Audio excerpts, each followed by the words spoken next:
Hey guys, tonight we begin with the brutal, disease-ridden, and shockingly unglamorous world of 18th century piracy.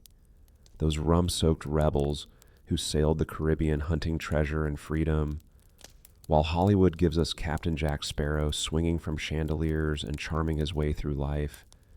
The truth is, being a pirate in the 1700s was more likely to kill you than make you rich. And it definitely wasn't sexy. So before you get comfortable, take a moment to like the video and subscribe, but only if you genuinely enjoy what I do here. And let me know in the comments where you're tuning in from and what time it is for you. It's always fascinating to see who's joining us from around the world. Now dim the lights, maybe turn on a fan for that soft background hum, and let's ease into tonight's journey together. Let's be clear. No one in the 1700s woke up and said, you know what, I'd like to spend the next 3 years on a floating wooden prison, eating weevil-infested biscuits while slowly dying of scurvy. Becoming a pirate wasn't a childhood dream. It was what happened when every other option looked worse than drowning. Most people didn't choose piracy. Piracy chose them. And it usually happened after life had already beaten them down pretty thoroughly. The average pirate in the Golden Age, roughly 1710 to 1730, was a failed something else. A merchant sailor who couldn't take the brutal conditions and slave wages anymore, a Navy deserter tired of being flogged for breathing wrong, a fisherman whose catch couldn't feed his family. Or sometimes just a regular guy who got drunk in the wrong port at the wrong time and woke up on a ship already 3 days out to sea. Congratulations. You just got pressed into service, whether you wanted it or not. The recruitment pitch sounded tempting. Better food than the Navy, higher pay than merchant ships, shorter shifts. And the crew got to vote on major decisions. It was sold as democracy on the high seas, freedom from tyranny, a chance to get rich quick. But here's what they didn't tell you. The better food still crawled with maggots. The higher pay meant nothing if you died before spending it. And that democracy, it ended the second the captain got annoyed with you. Vote wrong and you might find yourself dangling from the yardarm as a warning to the others. Some men joined pirate crews after their ships were captured. The pirates would line up the crew and make an offer. Join us or take your chances in a rowboat with no water. Most chose the pirate life because at least it came with food. Terrible food, but food nonetheless. Others were criminals already. Thieves, murderers, deserters. Men with prices on their heads who figured they might as well go all in. If you were already going to hang, you might as well steal a few ships first. And yes, there were a handful who actually chose it. Young men seduced by the romance, the adventure, the promise of gold doubloons and island hideaways. Those dreamers usually died first. Turns out enthusiasm doesn't protect you from cannonballs or typhoid. So no, nobody grew up wanting to be a pirate. They landed there because the world had chewed them up and spat them out wearing salt-stained rags and holding a rusty cutlass. You weren't a hero. You weren't even particularly interesting. You were just another desperate soul trying not to die before payday. Let's talk about your new home. And by home, I mean the cramped, rotting, rat-infested wooden box you'll be trapped in for the next several months, possibly years. The average pirate ship in the 1700s was about 100 feet long. Sounds spacious.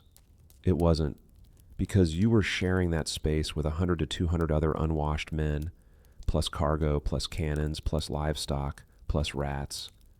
So many rats. Your sleeping quarters. A hammock, swinging between 2 other hammocks, probably occupied by men who haven't bathed in 6 months. Personal space didn't exist. Privacy was a joke. You slept shoulder to shoulder with strangers who snored, farted, and occasionally died in their sleep. The smell, Oh, the smell. Imagine wet wood, rotting fish, human waste, sweat, gunpowder, tar, and desperation, all trapped in a wooden box with no ventilation. That was your home. Every breath was an assault on your senses. Below deck was worse. Dark, damp, and so low you couldn't stand upright. Water constantly sloshed around your feet, mixing with bilge water, which was basically a toxic soup of everything awful. Seawater, urine, vomit, fish guts, spoiled food, and whatever else had the misfortune of ending up down there. Rats the size of small cats scurried past you in the darkness. If you were lucky, they only ate your food. If you were unlucky, they nibbled on you while you slept. Rat bites were common, especially if you were sick or injured and couldn't swat them away. And those rats left droppings everywhere, in the food stores, in the hammocks, in your boots, the ship itself, leaking, always leaking. Wooden ships weren't waterproof. They absorbed seawater, swelled, rotted, and slowly fell apart. Pumping bilge water out of the hold was a daily task. Miss a day, and the ship might just sink beneath you. And nobody was giving you swimming lessons. Fire was another constant threat. One spark near the gunpowder stores, and the entire ship exploded. Pirates lived on floating bombs, surrounded by drunk men with candles and no sense of self-preservation. The deck wasn't much better. When it rained, you were soaked. When the sun blazed, you baked like bread in an oven. There was no shade, no shelter, just endless exposure to whatever weather the ocean decided to throw at you.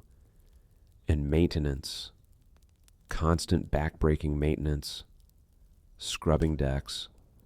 Patching sails. Tarring ropes. Checking rigging. Because if the ship fell apart, everyone died. So you worked, even when you were exhausted, sick, or half dead from the last battle. So yes, your ship wasn't a majestic vessel, cutting through waves with billowing sails and adventure on the horizon. It was a creaking, groaning, disease-ridden coffin that smelled like death and occasionally burst into flames. Welcome aboard. Forget the romantic images of pirates feasting on roasted meats and fresh fruit. Your diet was a slow march toward malnutrition, food poisoning, and eventual death.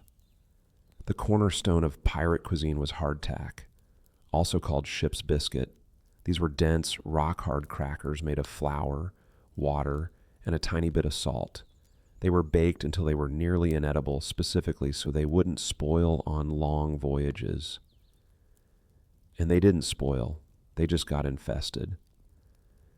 By the time you bit into one, it was usually crawling with weevils, little black bugs that burrowed into the biscuit and laid eggs. Most sailors learned to tap the hardtack against the table first, shaking out as many bugs as possible before eating it. But you couldn't get them all, so you just chewed and tried not to think about the extra protein. Some pirates preferred to eat hardtack in the dark. That way they couldn't see what they were consuming. Ignorance was bliss when your meal was 30% insect. Then there was the salted meat, beef or pork, preserved in barrels of brine. It had been sitting in salt water for months, sometimes years. The salt kept it from rotting, but it also made it taste like eating a shoe soaked in seawater. And it was tough, so tough you needed good teeth to chew it. Problem was, most pirates didn't have good teeth. The salt content was so high, it could give you severe dehydration, which was ironic because you were surrounded by water you couldn't drink. Fish was a staple, if you could catch it. Dolphins, tuna, whatever swam close enough to the ship. Pirates also prized sea turtles. The meat was sweet, the fat was green and supposedly delicious. And if you ate nothing but turtle for 3 or 4 weeks, your sweat would become so oily you could wring it out of your shirt. Lovely.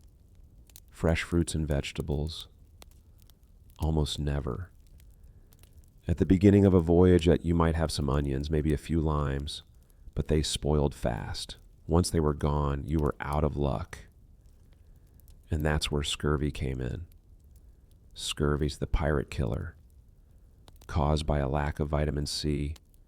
It started with fatigue. Then your gums began to swell and bleed. Your teeth loosened and fell out. Old wounds reopened. Your skin developed sores that wouldn't heal. You bruised at the slightest touch.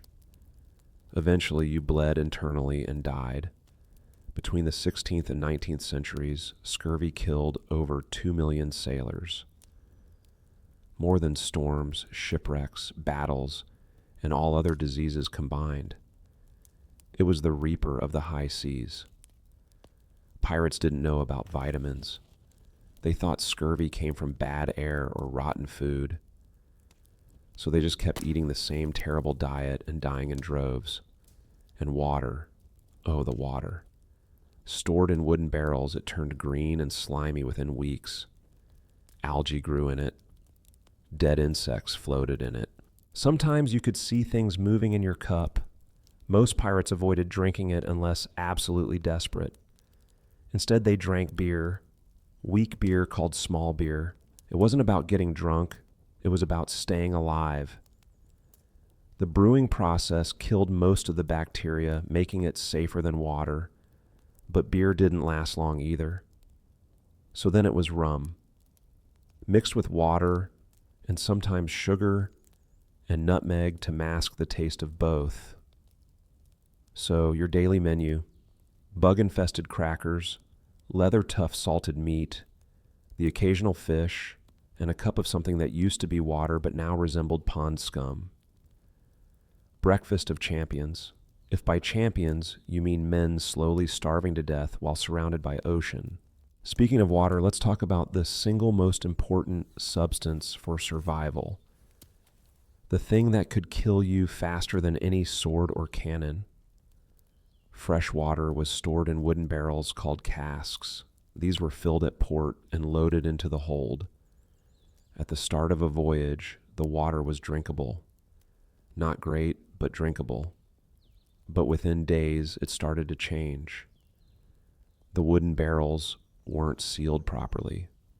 Seawater seeped in. Algae bloomed. The water turned brackish, then foul. A green film formed on the surface. It smelled like a swamp, tasted worse. Sailors called it scuttlebutt, and drinking it was a gamble. You might get a little sick. You might get violently ill. You might die. Some ships carried vinegar to mix with the water, trying to kill whatever was growing in it. It didn't really work, but it made the water taste different. So there was that. Beer was the safer bet. Small beer, brewed specifically for long voyages, low alcohol content, safer than water, and it didn't turn into a science experiment after a few weeks. But beer took up space, a lot of space, and it eventually ran out. That's when rum entered the picture. Rum was cheap, plentiful in the Caribbean, and it didn't spoil. It became the unofficial drink of pirates. Not because they were partying, but because the alternative was drinking something that might give them dysentery. Rum was often mixed with water in a drink called grog. Sometimes they added sugar and lime juice if they had any. This created a slightly less disgusting beverage that also provided a tiny bit of vitamin C. Not enough to prevent scurvy, but better than nothing. Some crews drank a concoction called bumbo, rum, water, sugar, and nutmeg. Others made flip, rum, beer, and sugar, served warm in a tin can. Whatever masked the taste of rotten water and kept you hydrated. The problem was easy access to alcohol led to other issues. Drunkenness was rampant. There are numerous accounts of pirate crews too drunk to capture ships, defend themselves, or even navigate properly. In one case, 118 men out of a 200-person crew died in a shipwreck because everyone was too drunk to respond to the storm. Blackbeard once shot his own first mate in the knee during a drinking bout, just for fun. The man was crippled for life. That was the level of casual violence alcohol brought out. But dehydration was worse than drunkenness. So you drank. You drank the questionable water, the weak beer, the endless rum. You drank to survive. And you hoped your body could handle it better than the last guy, who was currently shaking with fever in his hammock. After a long day of scrubbing decks, dodging cannonballs, and eating your weight in weevils, you'd think you could at least get some decent sleep. Think again. Your bed was a hammock, a piece of canvas or rough cloth, maybe 6 feet long, suspended between two beams below deck. It swung with every wave, creaked with every movement, and offered about as much comfort as sleeping in a fishing net. And you weren't sleeping alone. Hammocks were strung up side by side, sometimes just 12 to 18 inches apart. You could literally reach out and touch the man next to you, whether you wanted to or not. In a sailor's journal from the late 1700s, one man described sleeping between 500 and 600 other men in a space with only 6 feet of headroom. The ports were closed from evening to morning to keep out the cold and rain, which meant zero ventilation. The heat was overpowering. The smell was biblical. Everyone snored. Everyone farted. Everyone coughed. Some men talked in their sleep. Others screamed from nightmares. A few just sobbed quietly in the dark. And then there were the rats, scurrying across the beams above you, occasionally dropping onto your hammock, nibbling at your toes if you didn't tuck them in tight. Some men woke up with rat bites, small infected wounds that could turn into serious problems if left untreated. The ship itself never stopped moving, rocking, rolling, creaking, groaning. If you were prone to seasickness, nighttime was hell. Lying in a swinging hammock while the ship pitched and heaved. Trying not to vomit while surrounded by men who already had. Water dripped from the deck above. Sometimes it was rainwater, sometimes it was seawater, sometimes it was something else entirely. Either way, you got wet, your hammock got wet, your clothes got wet, and wet meant cold, and cold meant miserable. Sleep deprivation was a way of life. You worked in shifts, 4 hours on, 4 hours off. Even when it was your turn to sleep, you rarely got a full 4 hours, because something always needed doing. A sail needed adjusting, the deck needed pumping, the night watch needed an extra hand, and if battle broke out, all bets were off. You scrambled out of your hammock, grabbed your weapon, and ran on deck, half asleep and disoriented. If you were slow, you died. Simple as that. So no, pirates didn't get restful, rejuvenating sleep. They got fitful, interrupted, uncomfortable stretches of unconsciousness, interrupted by rats, noise, and the constant fear that tonight might be the night the ship sank. Let's talk about cleanliness, or rather, the complete and utter absence of it. Bathing didn't happen. Pirates didn't bathe, not regularly. Not at all, really. There was no fresh water to spare for washing bodies. The ocean was right there, sure, but jumping into shark-infested waters to scrub yourself wasn't exactly a popular pastime. Some men might rinse off in seawater if they were desperate. But salt water didn't really clean you. It just made you sticky and crusty. And it dried out your skin until it cracked and bled. So most pirates just didn't wash for months, sometimes years. Your clothes, the same. You wore the same shirt, the same pants, the same coat for as long as they held together. Washing them meant dunking them in seawater, scrubbing them against a board, and hoping they dried before they mildewed. Most men didn't bother. The result, everyone smelled, a rich, multi-layered stench of sweat, salt, tar, fish, gunpowder, and human waste. It clung to you like a second skin. After a while, you stopped noticing. Your nose just gave up, but the smell wasn't even the worst part. It was the parasites. Lice everywhere, in your hair, in your clothes, in your hammock. Little blood-sucking insects that bit you constantly, making you itch until you bled. You couldn't get rid of them. You could pick them out of your hair, crush them between your fingernails, but more always appeared. Fleas, same story.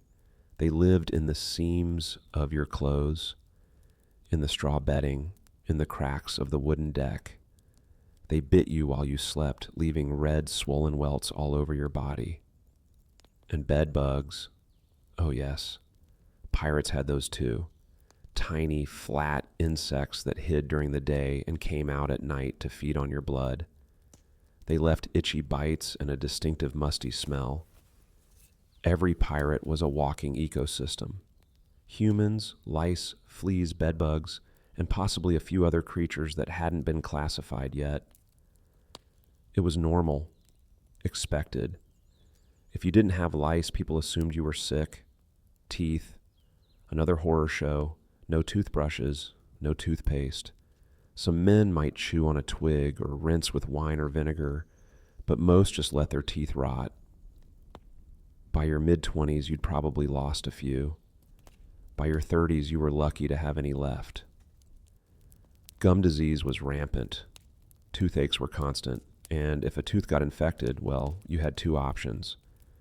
Suffer through the pain or have someone yank it out with pliers. No anesthesia, no pain relief, just a strong grip and a lot of screaming. And skin conditions flourished in the damp, filthy conditions. Fungal infections, rashes, boils, sores. Your skin was constantly irritated, always itching, perpetually inflamed.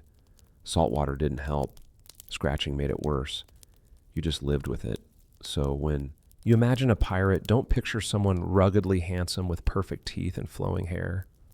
Picture someone covered in scabs, missing teeth, crawling with lice, and smelling like a combination of rotting fish, unwashed armpits, and despair.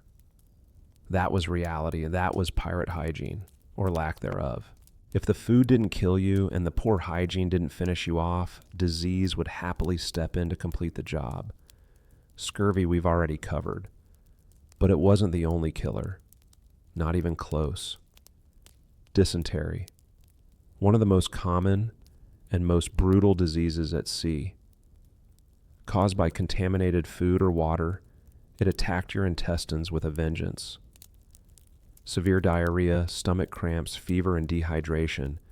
You'd spend days hunched over the ship's head, the hole in the deck where you relieved yourself while waves splashed up from below. There was no treatment, no cure. You either survived or you didn't. And while you were sick, you were still expected to work, unless you literally couldn't stand. The ship didn't stop because your bowels were trying to escape. Typhus, spread by lice. And since everyone had lice, typhus spread like wildfire on pirate ships. It started with a high fever, headaches, and a rash. Then came delirium, organ failure, and death. Mortality rate, about 20 to 30%. Smallpox, another crowd favorite. Highly contagious, spread through close contact, and absolutely devastating. Fever, body aches, then a rash that turned into pus-filled sores covering your entire body. If you survived, you'd be left with deep scars. If you didn't, well, they'd toss your body overboard before you infected the whole crew. Yellow fever, common in the Caribbean, transmitted by mosquitoes. Symptoms included fever, chills, headache, muscle pain, and yes, yellowing of the skin. Your liver was failing. Your kidneys were shutting down. You'd vomit blood, bleed from your gums, and eventually slip into a coma. Death came quick. Malaria. Another mosquito gift. Recurring fevers, chills, sweats, and exhaustion. It didn't always kill you, but it made you wish it would, and it came back again and again, weakening you a little more each time until something else finished the job. Tuberculosis, the slow killer, a bacterial infection of the lungs. You'd cough constantly, sometimes bringing up blood. You'd lose weight, grow weak, sweat through the night. It took months, even years to kill you. But it was patient. Gangrene, common after battle injuries or accidents. If a wound got infected, the tissue started to die. It turned black, smelled like death, and spread rapidly. The only treatment, amputation. Chop off the infected limb before it killed you, and hope the shock and blood loss didn't kill you anyway. Ship surgeons performed amputations with saws designed for cutting wood. No anesthesia, maybe some rum to dull the pain. You'd be held down by several men while the surgeon sawed through your bone. If you passed out from the pain, great. If not, you'd remember every second. And the surgeon's quarters, usually a cramped, dark, unventilated room below the waterline and no light except for candles, no clean instruments, no concept of sterilization. Surgeons operated with blood-stained tools that hadn't been cleaned since the last patient. Infection was almost guaranteed. According to historical records, during the wars against Napoleon, 100,000 British seamen died. Only 1.5% died in battle, 12% in shipwrecks, 20% in accidents, and a staggering 65% from disease. Pirates fared slightly better than Navy sailors. Their food was marginally superior, their shifts were shorter, and they had more say in decision-making. But disease still killed half of all pirates. So if you signed up for pirate life expecting adventure and treasure, surprise. What you got was dysentery, typhus, and a very real possibility of dying while covered in your own filth, far from home with no one to remember your name. You've probably heard the romantic tales of pirate democracy, how crews voted on everything, how captains were elected, how everyone had a say. That's partially true and partially nonsense. Yes, pirate crews were more democratic than naval or merchant ships. Captains were elected by the crew. Major decisions were put to a vote. Plunder was divided according to agreed-upon shares. On paper, it sounded almost utopian. In reality, the captain's word was law when it mattered, which was most of the time. Pirate codes existed, lists of rules governing behavior, dividing loot, and maintaining order. Break the rules, face the consequences, and the consequences were brutal. Desertion. You'd have your ears cut off, or you'd be marooned, dropped on a deserted island with a pistol containing one shot. So you could choose between slow starvation or a quick end. Either way, you were dead. Stealing from the crew's communal loot, execution usually by hanging, but sometimes they got creative. Keel hauling, for example. You'd be tied to a rope and dragged under the ship from one side to the other. The barnacles covering the hull would shred your skin. If you didn't drown first, the wounds would get infected. Either way, not pleasant. Refusing to follow orders in battle. Beheading. On the spot. No trial, no appeals. The captain would draw his sword, and that would be that. Your head would roll across the deck as a warning to anyone else considering disobedience. Rape of female prisoners. Some codes forbade it. Punishment. Death. Others required you to marry the woman before touching her, which was slightly better but still not exactly consensual. Captains enforced discipline through fear. Blackbeard was infamous for shooting his own crew members when drunk, just to keep them on their toes. He once shot his first mate, Israel Hands, crippling him for life. His reasoning: so his crew wouldn't forget who he was. Flogging was common, a rope's end or a cat-o'-nine-tails, multiple leather strands with knots designed to tear flesh. You'd be tied to the mast, and the captain or quartermaster would administer the lashes while the crew watched. Your back would be a mass of blood and shredded skin. If infection didn't kill you, the scars would last forever. Some captains were fair. They led by respect, kept their word, and divided the plunder evenly. But many were tyrants, paranoid, violent men who ruled through intimidation. And if the crew got tired of a captain, they could vote him out or just mutiny.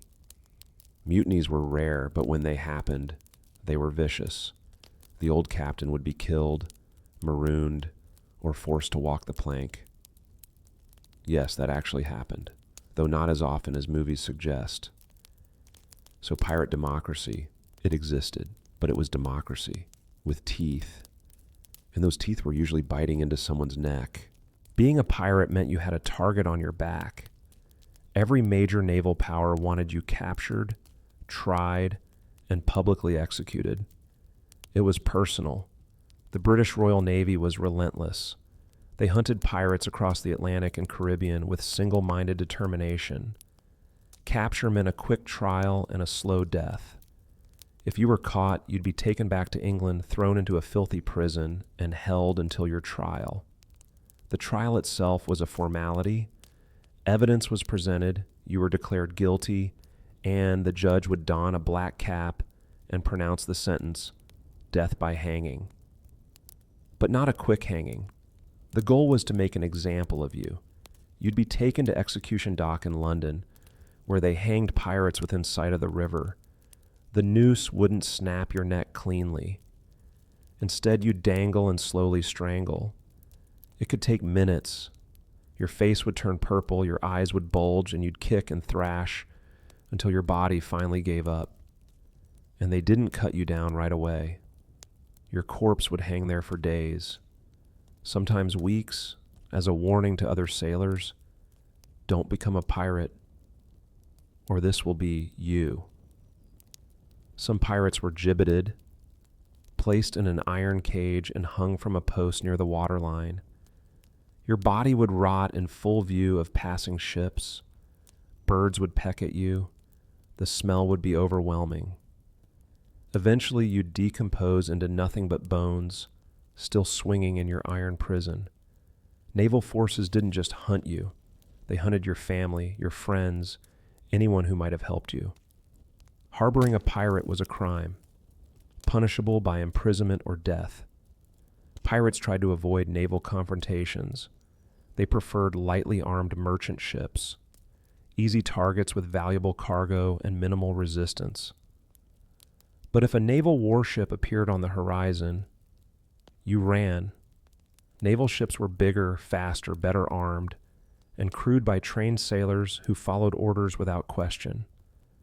Pirates stood no chance in a fair fight. So they didn't fight fair. They ran, hid, or tried to talk their way out. Some pirates flew false flags, pretending to be merchants or naval vessels until they got close enough to attack. But if the ruse failed, they were dead. Captured pirates sometimes turned informant, offering information in exchange for leniency. It rarely worked. The Navy didn't trust pirates, even cooperative ones. You'd be hanged anyway. The message was clear. Choose piracy, and you're choosing death. Maybe not today, maybe not tomorrow, but eventually the Royal Navy would find you. And when they did, your life was over. Let's talk about the whole point of piracy. The treasure, the gold, the jewels, the piles of doubloons you'd bury on a deserted island. Except that's mostly fiction. The truth. Most pirates were broke, constantly frustratingly broke. Pirate ships didn't capture treasure galleons every week. Those hauls were rare. incredibly rare. Most of the time, you were raiding merchant ships carrying practical goods, cloth, tools, food, barrels of rum. Useful, sure, but not exactly retire to the Caribbean rich. When pirates did capture valuable cargo, it was divided according to strict rules. The captain got the largest share, maybe 2 shares. The quartermaster, the surgeon, and other officers got more than the common crew. You, as a regular pirate, got 1 share, maybe. So if the total haul was, say, 10,000 pieces of 8, and there were 200 men on the crew, your cut was minimal.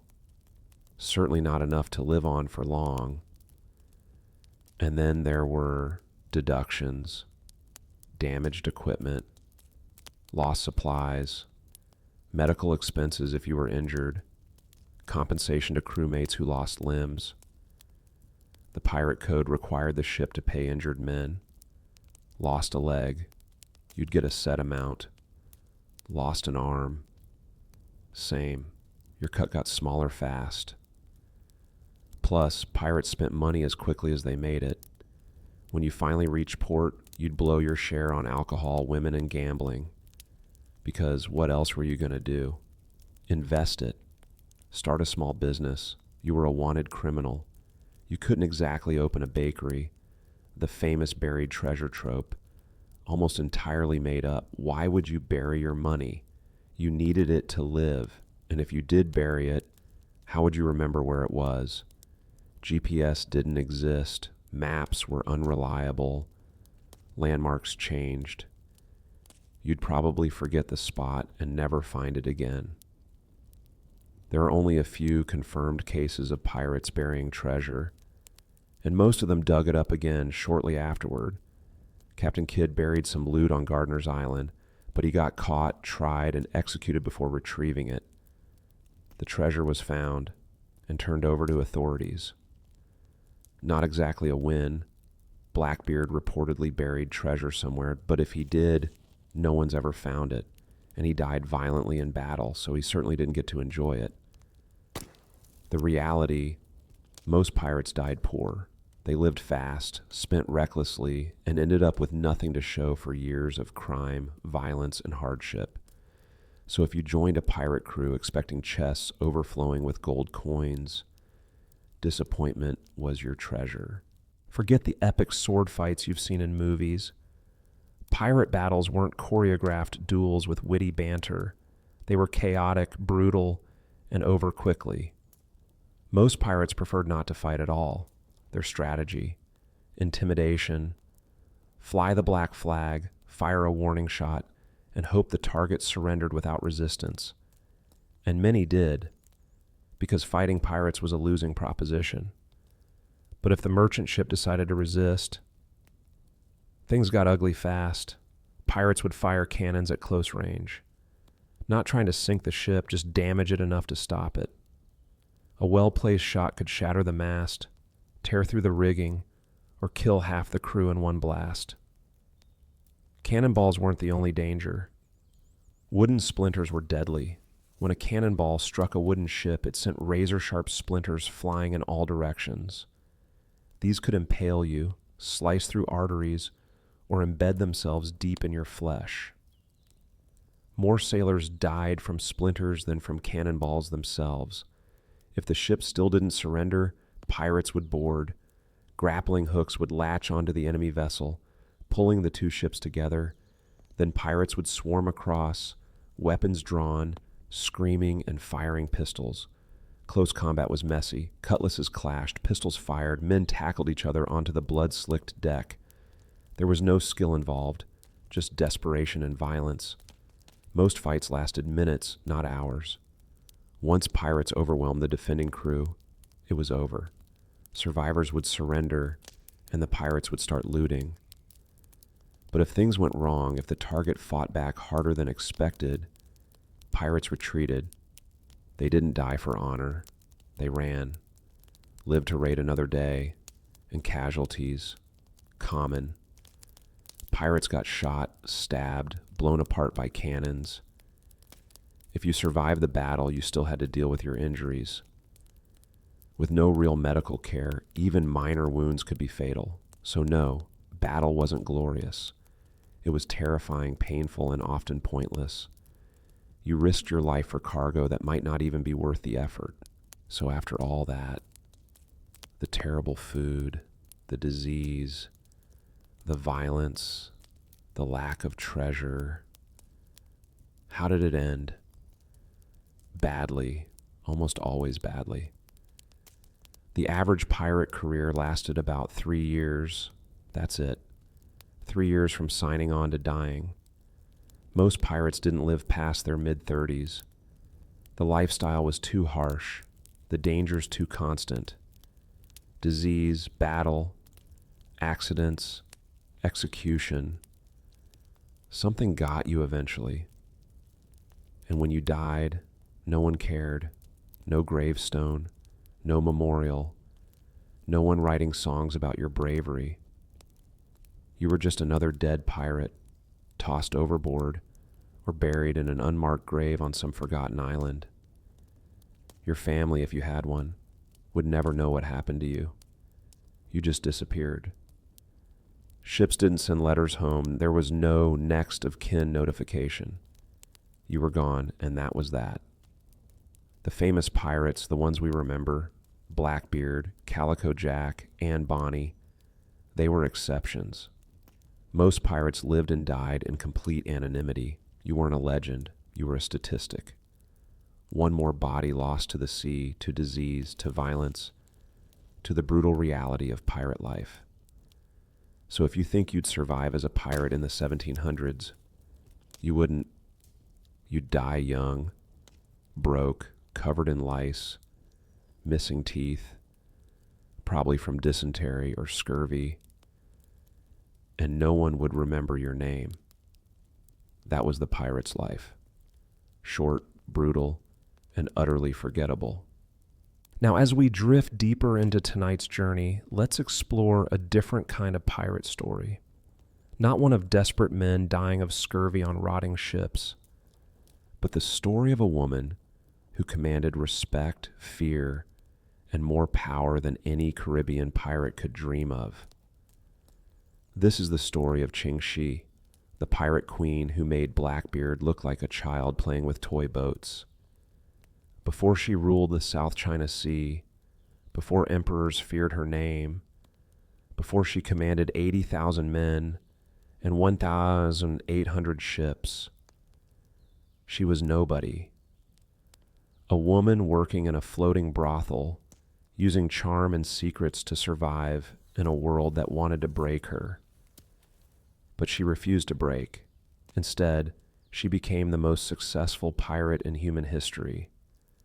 And then, against all odds, she walked away, negotiated her freedom, and died peacefully in her bed at 69.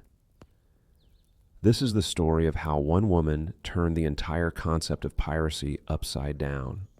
Ching Shih was born as Shi Yang in 1775 in Guangdong Province, southeastern China. Her family was Tanka, a group of people who lived and worked on boats along the coast. They were poor, marginalized, looked down upon by land-dwelling Chinese. When she reached her teenage years, survival meant taking whatever work she could find. And in Guangdong, that meant working in a floating brothel, also called a flower boat. These weren't like the brothels on land. They were elaborately decorated boats where wealthy men came to drink, gamble, and pay for company. The women who worked there weren't just selling sex.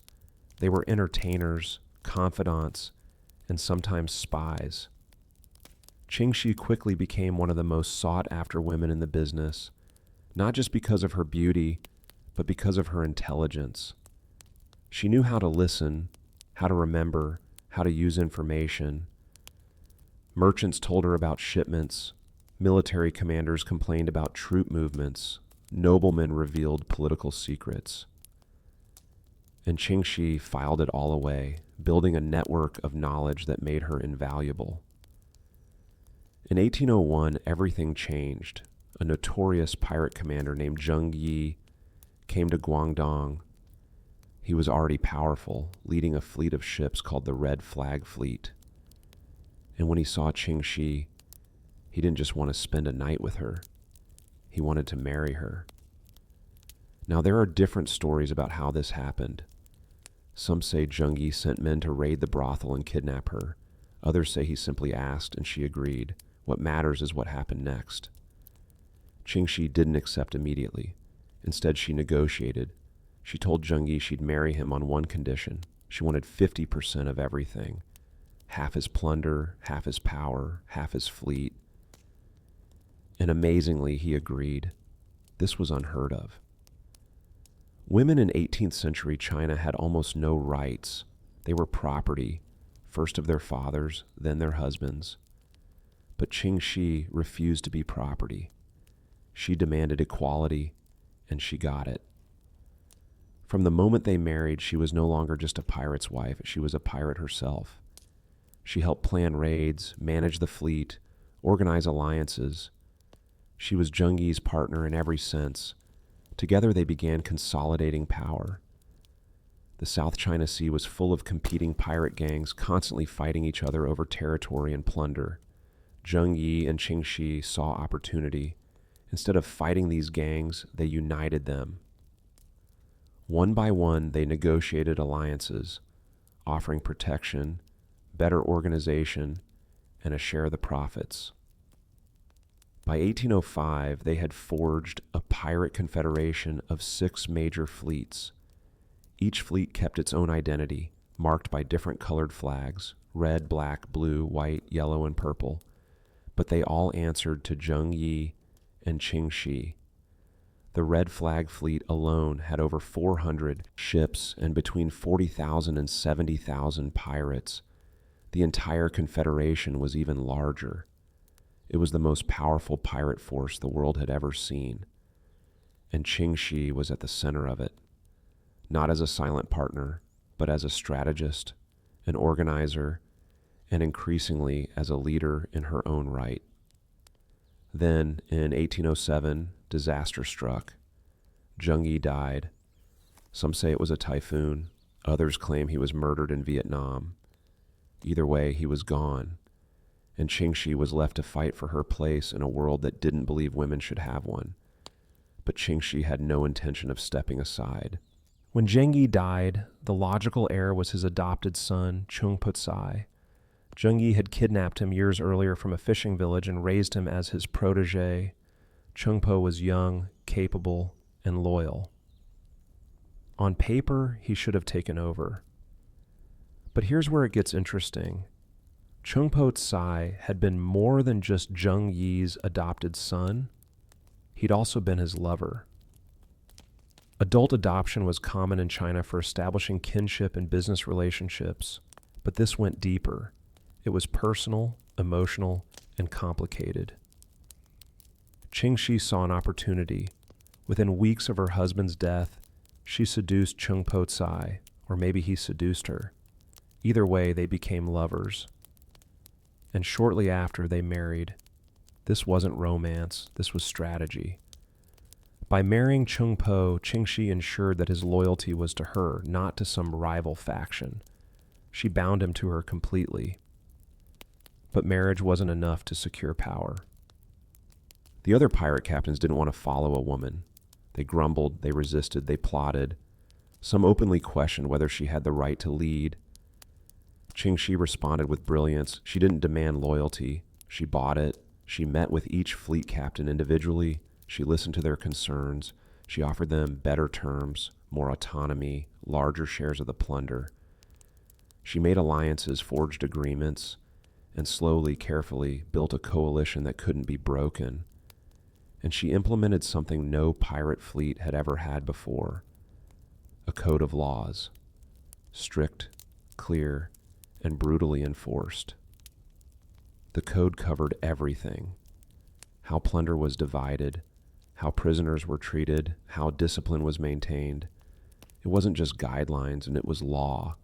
And breaking the law meant death, desertion, execution, ears cut off for the first offense, beheading for the second, stealing from the communal loot, death, no exceptions, disobeying orders in battle, immediate execution, rape of female captives, forbidden, punishable by death. If a pirate wanted a female prisoner, he had to marry her first. With Ching Shih's permission, the code was harsh, but it worked. It created discipline, order, and loyalty. Pirates knew exactly what was expected, and they knew the consequences of failure. Under Ching Shih's command, the Red Flag fleet grew even larger. By 1809, she controlled over 1,800 ships and an estimated 80,000 pirates. That's more than most national navies. Blackbeard, the most famous pirate in Western history, commanded 4 ships and 300 men.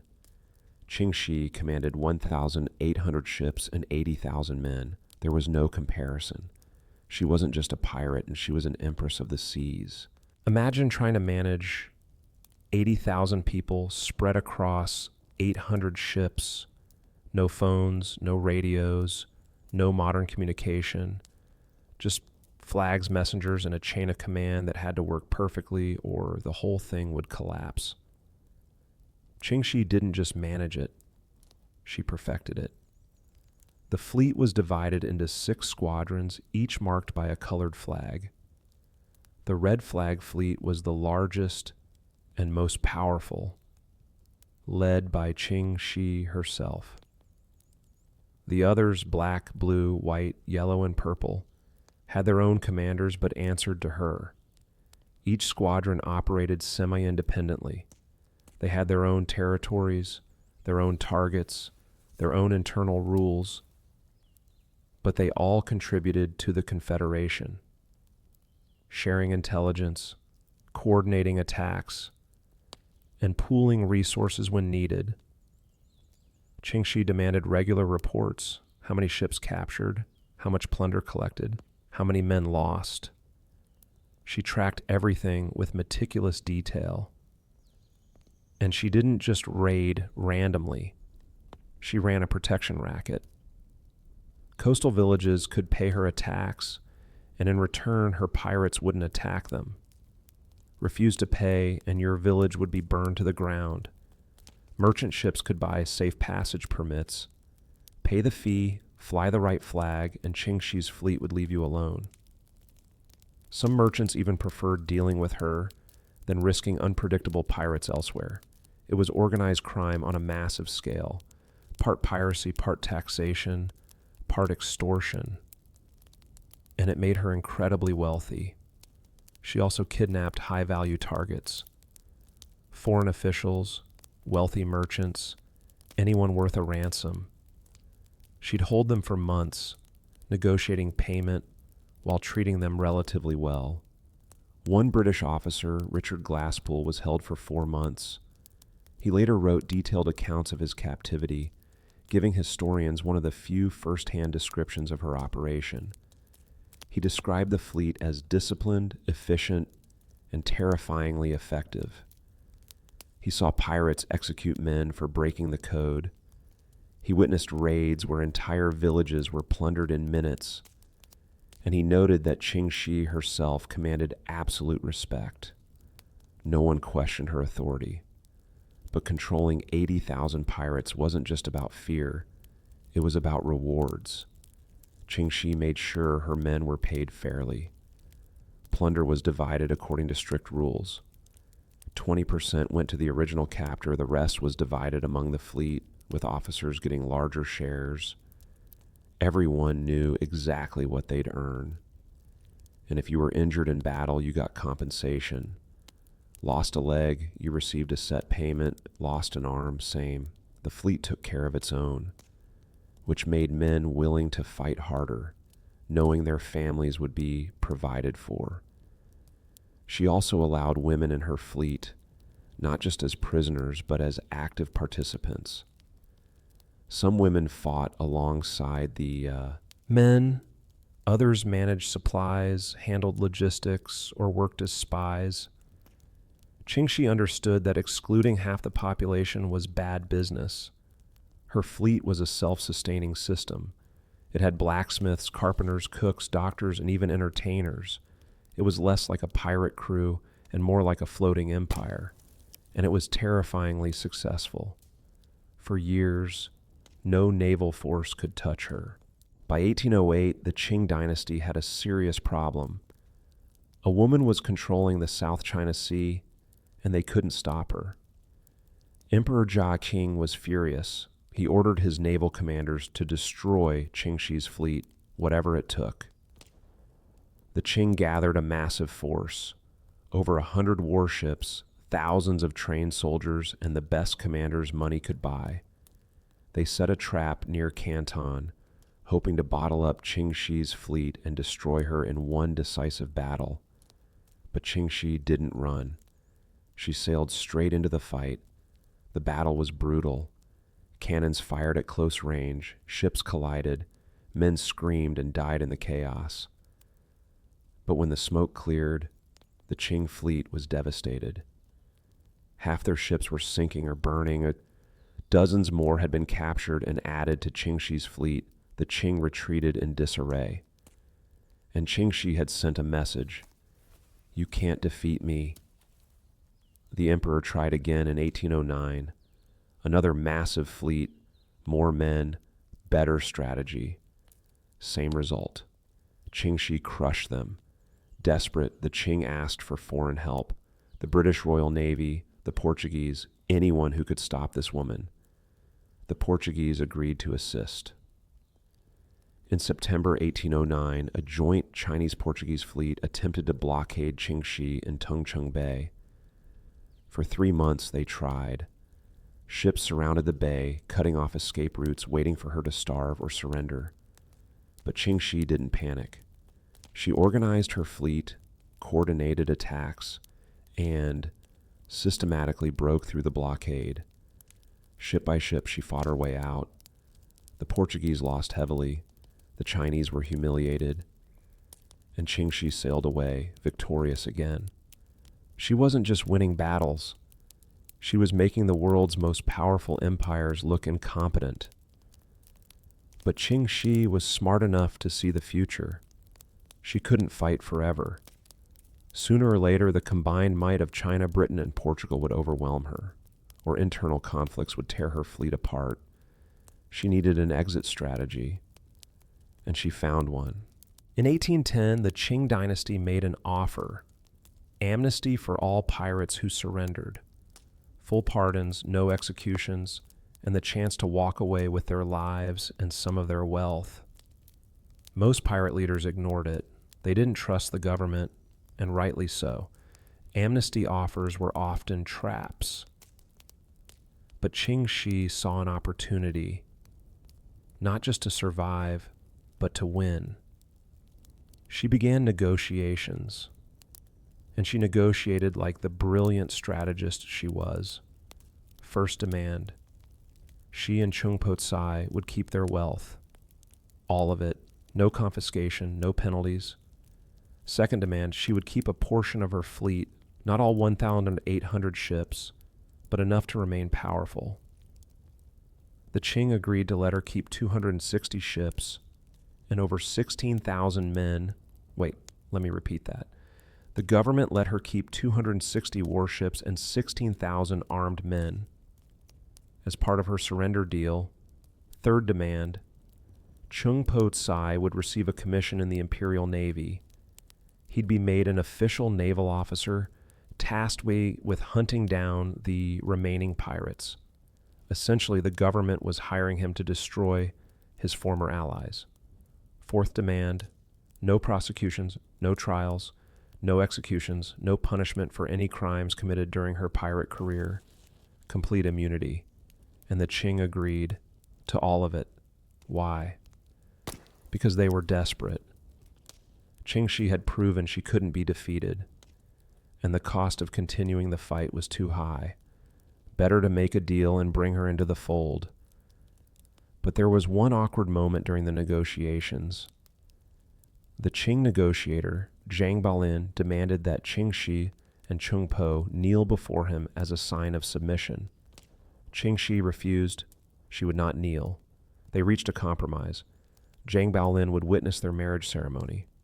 And during the ceremony, tradition required the couple to kneel in thanks to the witness. So technically she knelt, but only as part of a wedding, not as submission. She never truly surrendered. She negotiated a partnership. In 1810, Ching Shih officially retired from piracy. She walked away with her wealth, her freedom, and her dignity intact. No pirate in history had ever done that. After retiring from piracy, Ching Shih and Chung Po Tsai settled in Canton. She was in her mid-30s, wealthy, and free. Chung Po became a naval officer, just as agreed. He led successful campaigns against his former pirate allies, earning promotions and respect. But he died young, possibly in his early 40s. Some say from illness, others from injuries sustained in battle. Ching Shih mourned him. But she didn't fall apart. She'd built her life on survival, and she intended to keep surviving. She opened a gambling house in Canton, a successful one. It was likely also a brothel, bringing her full circle back to where she started. But this time she owned it. She wasn't working for someone else. She was the boss. She also dabbled in smuggling, salt, opium, whatever made money. She had connections, experience, and no fear of authority. Her gambling house became a front for a thriving criminal enterprise. And she was good at it, very good. She amassed another fortune, possibly larger than the one she'd earned as a pirate. She eventually had a son with Chung Po Tsai, raised him quietly, away from the spotlight. She wanted him to have a different life, one not defined by violence and chaos. Ching Shih lived peacefully for over 3 decades. No one arrested her. No one challenged her. She'd made her deal with the government, and both sides honored it. She died in 1844 at the age of 69, surrounded by family and friends, in her own bed, peacefully. Think about that. She was a pirate for less than a decade, but she lived to 69. Most pirates died in their 20s or 30s. Blackbeard was killed at 38. Calico Jack was hanged at 37. Anne Bonny disappeared from history in her early 20s. But Ching Shih, she retired. She thrived. And she died of old age. Her legacy is staggering. She commanded more ships and more men than any pirate in history. She defeated multiple empires. She created a code of laws that governed 80,000 people. And she walked away on her own terms.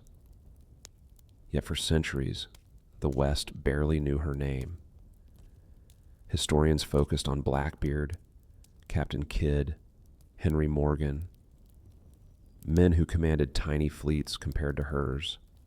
Why? Because she was Chinese, because she was a woman, because her story didn't fit the Western narrative of piracy. But in recent years, her legend has grown. Books, films, TV shows, they've all rediscovered Ching Shih. She's been portrayed in Doctor Who, Our Flag Means Death, Pirates of the Caribbean.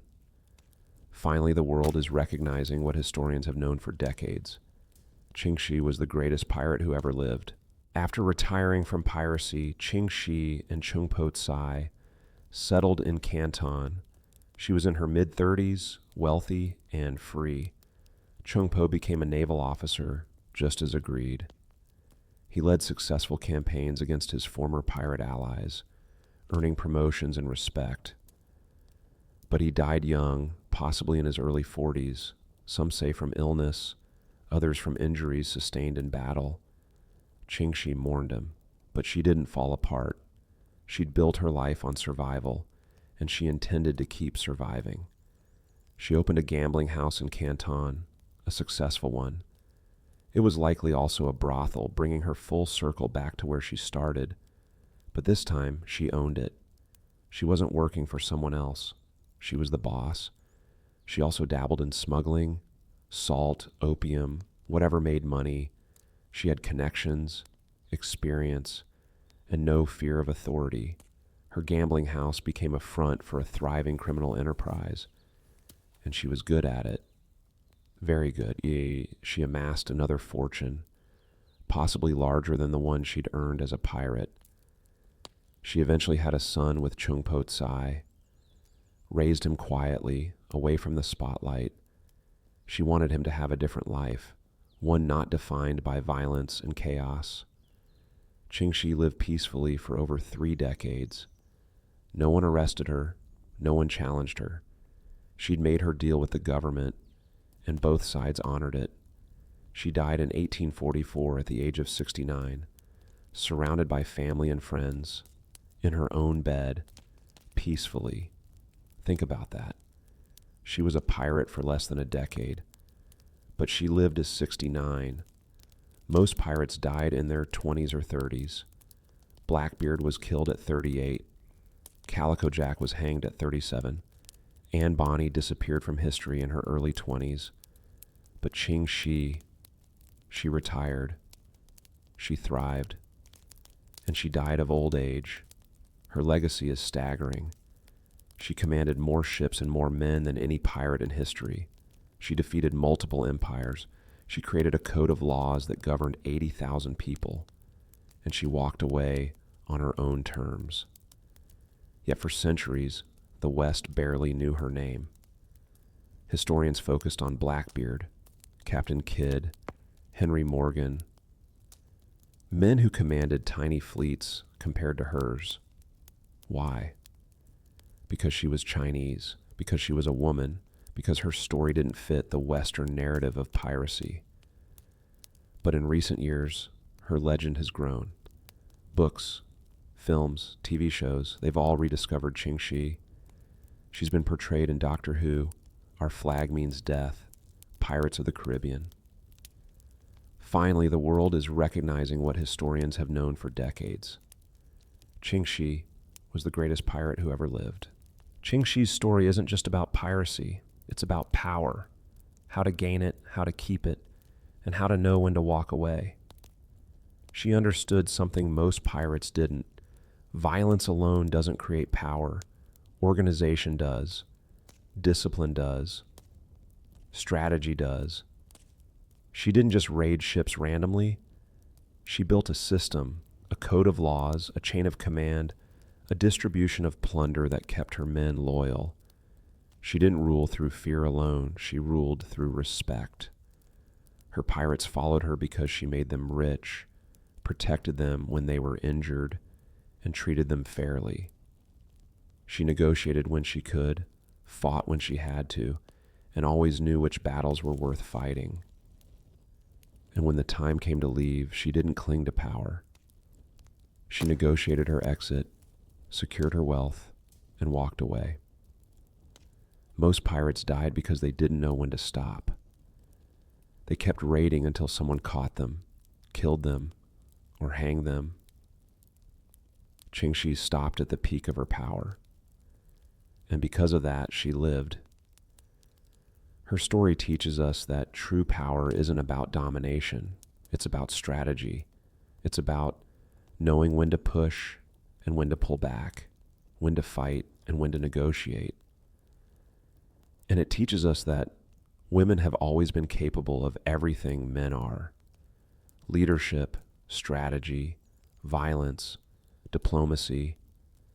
The only thing holding them back was a world that refused to let them try. Ching Shih didn't wait for permission. She took power. She wielded it brilliantly, and she became a legend. And now, more than 200 years after her death, her name is finally getting the recognition it deserves. So tonight, as you drift off to sleep, remember this. The greatest pirate who ever lived wasn't a man with a black beard and a parrot. It was a woman from a floating brothel who became an empress of the seas, and she lived to tell the tale. Good night.